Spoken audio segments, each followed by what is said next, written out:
your reaction when they took 2 points away or added, like, and then, like, what was going through your head? So it felt like that happened a few times. And to be honest with you, I think you just, they're trying to get it right. Everyone's just trying to figure out, do the right thing. And, like, there's only so much you can control when they're like, hey, coach, this is the score. And then they go look at it and they come back and say, hey, coach, now this is the score. And I'm just like, what can I do? So, I don't know. Just got to try and roll with it. Was there somebody on your staff that caught that and kind of raised that? Yeah, they were talking to us in the back. Like, they had the video. They're looking at the score, getting the books, the box scores, and all that. And they're trying to figure it out. And they're like, hey, you got to have them check it again, like, now. And so we went over there. I think there was 10 or 11 seconds left. And they were like, hey, you need to get this, try and get this right. Like, there's no more plays after this. So try and look. And they looked at it one more time. And, they said they got it right. So hopefully it did. Benefited us in the end. So there's people in the back who were looking at this? Yeah. Okay. And it's a caucus. So they They're at the Palazzo. Like, how are they getting the message across to you?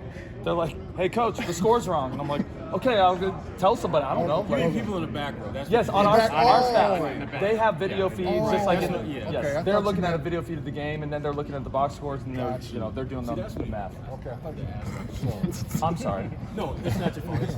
Okay, then he should be sorry. I think you yelled out that you wanted to challenge a play at one point, you didn't, and then you did it one later. What's normally your role on the bench when it comes to challenging, and what's been like kind of transitioning to the guy who makes the final call? Yeah, it's totally different. It's easy when you're assistant coach, you're like, hey coach, challenge that. And then when you're the guy that has to do the final say, you're like, should I challenge it? I'm gonna lose it, how much time is left, and all this stuff. Like, so there's a lot of factors to go through, so it is very different when you're the one making the final decision. And Jawan, he had a couple of finishes in a row there, and then the big dunk, and just you want him to be more aggressive, I think you said the other day. How did he kind of adjust to that? Did you tell him anything? I thought he responded really well. Played with a lot of force, a lot of athleticism. We kind of went small there for a little bit and opened up the driving lanes, and he had a couple really impressive finishes. The one in transition, the one where you kind of like slash in there, that was high-level stuff. Take us to what you were looking for shot-wise at the very end there. You don't have a lot of time to really drop something. Yeah, so 6 seconds left. There's a little bit of a debate, and I've talked to a lot of different coaches over the years, and people have different opinions on what they think. And with 6 seconds left, definitely can call timeout. You can drop a play, you can get everyone organized and everyone structured, but on that free throw situation, there's a chance that he misses, right? And if he makes that, I can still call timeout. But I just brought everyone together and was like, hey, if we're just going to play. Like, get it inbound and play. And if you have 6 seconds, hopefully in that flow, transition state, somebody can get lost. They're communicating who they have and just see if something can kind of break loose. And luckily, Matt got a little bit of daylight. He let one go and fortunately went in for us. It sounded like Matt was telling his teammates there were no timeouts left. Was he telling them not to call a timeout? No, I think he was telling them, I don't want a timeout. Okay. Yes. Okay. Do you have an injury update on him? I don't at this time. How's Sam doing? So they tell me, all I got was, hey, he's out for the rest of this game. I haven't had a chance to talk to anybody. With Matt, just the quick release, how much pressure does that put on the defense, and how over the first 2 games has he used that to make an impact for you? Yeah, Matt's got great confidence, great fundamentals, quick release. Like, he puts a lot of pressure on the defense from the outside, and he's done a nice job for us through 2 games. He's been with us for most of this year, and he's done really well. What about the defensive side of the court for him? What are you trying to get him to work on that side? Just challenging him to really maximize his tools. Like, maybe you're not the fastest guy or whatever, but you can use your strength, you can use your brains, you can be physical, you can be in the right spot, and if you're not going to be the most athletic, dominant defender, then you have to be good in all those other areas that you can control.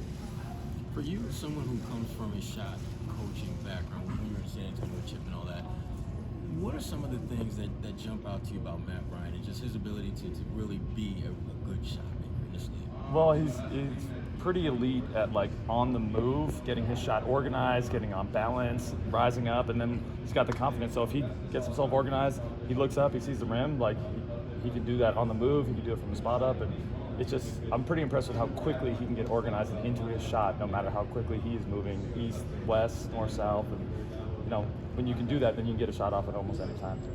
For Jawan, you're saying this is kind of these guys' opportunity to show that they belong, work on the things that they need to get into the league. What kind of conversations are you having with him about, kind of his aspirations and what he needs to work on? just really encouraging him more than anything to lean into his gifts. He's very athletic. He has great instincts. He's been coached well. He plays with an unselfish attitude on offense, and just, really pushing him to just, leverage those to his advantage in these summer league situations. Like, he's big, athletic, talented, and just go ahead and, make sure that imprint is on the game by the time it's over.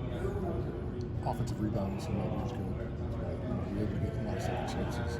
Yeah, it was different guys at times. I thought the guy leading the charge was Fee, though. I thought he was a monster on the boards and just, constantly working in there, being physical, getting some from himself. Or he's the one, boxing out with people, and then our guards can sneak in and get some. So Fee was fantastic on the offensive glass. I thought he really led us there. What did you see from him today?